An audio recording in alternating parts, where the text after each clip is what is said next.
Hello, today is Wednesday, November 5th, and welcome to episode 523 of Fault Lines, the National Security Institute's podcast that gets you quickly up to speed 3 times a week on the national security and foreign policy debates shaking up America. I'm NSI Senior Fellow Morgan Vina, and I'm joined today by Advisory Board Member Lester Munson and Senior Fellows Amy Mitchell and Andy Kaiser. On October 29th, Tanzania held its presidential elections. Elections were held for the presidency, the National Assembly, and ward councilor seats. The incumbent President Samia Suluhu Hassan, who assumed office in 2021 after the death of her predecessor, ran for a full 5-year term. According to official results, she won with approximately 98% of the vote. However, the election was considered neither free nor fair. Many of the major opposition figures and parties were excluded or disqualified, barred from running, or arrested. The ruling party, CCM, has been in power continuously since independence, and this election was widely seen as further entrenching its dominance. As a result, violent protests have erupted, driven by anger at the exclusion of opposition candidates and the perceived lack of a competitive contest. The official death toll is still unclear. Les, let's start with you. How has the political landscape in Tanzania changed since the last presidential election, and what does this mean for this year's race? And more importantly, because we are a U.S. National Security Institute podcast here, why should the United States care? What are the implications for us? Well, Tanzania has been a fairly stable African country. It's been a decent partner on some issues. We've had a pretty productive relationship with them over time. Doesn't mean Tanzania is perfect or anything, or frankly, that the United States is perfect. But when bad things happen in Tanzania, it's generally not great for kind of the East Africa neighborhood. So we should be paying attention. Democracy is hard. Arresting your political opponents on trumped up charges is a bad idea. When that happens in this country, that person then gets elected president. And so I wonder what's going to happen in Tanzania with Lissu, the leading opposition figure who was arrested on ridiculous charges in Tanzania. The violence is very bad. Tanzania has not been a country prone to political violence. So this is, I'm sure, of course, rooted in local issues and local resentments and things like that. And Tanzania is a complicated country. There's a big Muslim population. There's a bigger Christian population. It's a union between Tanganyika and Zanzibar. So there's a lot of stuff going on. But I do think there are these larger trends in the region and globally on, Morgan, as you call it, democratic backsliding. I totally agree with that. And we should be paying attention. I don't think it's critical for U.S. national security, but we should be paying attention to what's happening. Mm-hmm. So, Andy, there are worries that Tanzania could follow the rising trend of democratic backsliding in parts of Africa. What about globally? How do you see, sub-Saharan Africa? We've seen a lot of elections here. We just had a podcast last Friday on Mali, clearly a country that has experienced significant democratic backsliding with, coups and the like. And so I wonder here, not trying to say that the two are the same, but we're seeing a lot of missteps in the region when it comes to democratic advancement. How do you see this? And not only that, but is this something that we should worry about globally?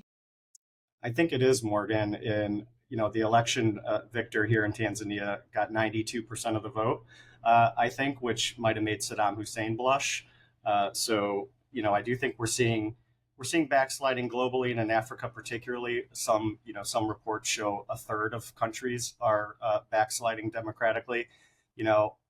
There's little evidence that this is applicable in Tanzania specifically, but you have the Chinese and the Russians marching across Africa, of course, mainly to gobble up resources, but also they're exporting their authoritarian model of governance, particularly the Chinese usually using digital tools, their digital tool suite that is appealing clearly to the African countries. So, I think it was always a fallacy after the end of the Cold War that we had reached the end of history. And I think this is playing out in Africa before our eyes with this week's results in Tanzania.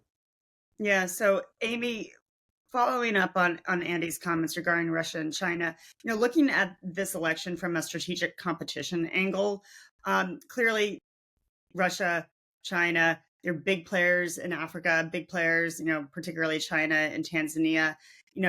These two powerhouses don't care about democracy. They're autocracies. And they probably see this democratic backsliding as an opportunity. Would you agree with this? And sort of what is the U.S. counter narrative to it?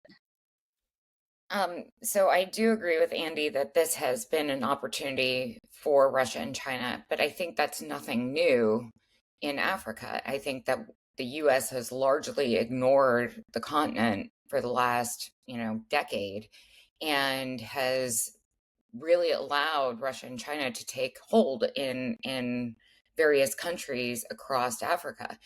We continue to talk the big game of wanting to do more with Africa. If you recall, President Biden had that big African summit where he invited all the leaders, right?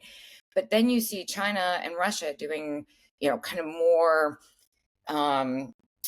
hand-holding outreach. I remember when COVID hit, the First Lady, if that's her title, of China, sent COVID kits to all the First Ladies of Africa. That generated a ton of pro-China press throughout the continent. And we continue to say, we're going to pay attention to Africa. We're going to gain a foothold.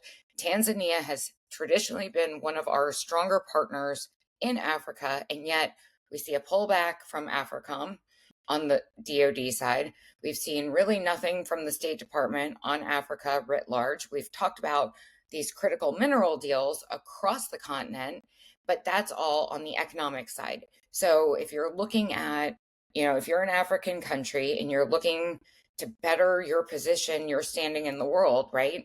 Who's going to be the better partner, a transactional US or this more hands-on approach that we're seeing, especially from China throughout the region? Yeah, thanks, Amy. I think that's a really valid point about lack of U.S. attention on the continent. I would argue that it actually, our lack of attention and focus in Africa goes back, much longer. Yes. President Bush famously, he's responsible for PEPFAR, the President's Emergency Plan for AIDS Relief, the Millennium Challenge Corporation, AFRICOM. So I would argue President George W. Bush was actually the last U.S. administration that actually focused heavily on the continent. I remember when President Obama came into office, he was actually criticized for not doing enough there. But in comparison to what we've seen with the Trump administration and the Biden administration, and now the Trump administration again, we're seeing absolutely nothing. And I think that has become a real detriment to U.S. influence on the continent.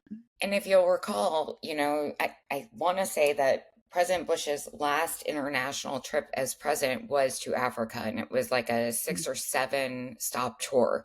If you recall, also Mrs. Bush went repeatedly to Africa for her initiatives.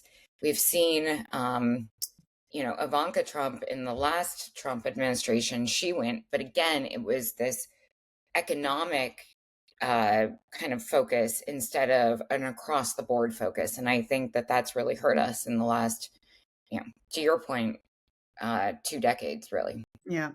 All right. Well, with that is a wrap. Thanks as always to Kelly Crowley, Taylor Lane, and Claude Jennings, and the entire NSI staff for their help in producing today's episode.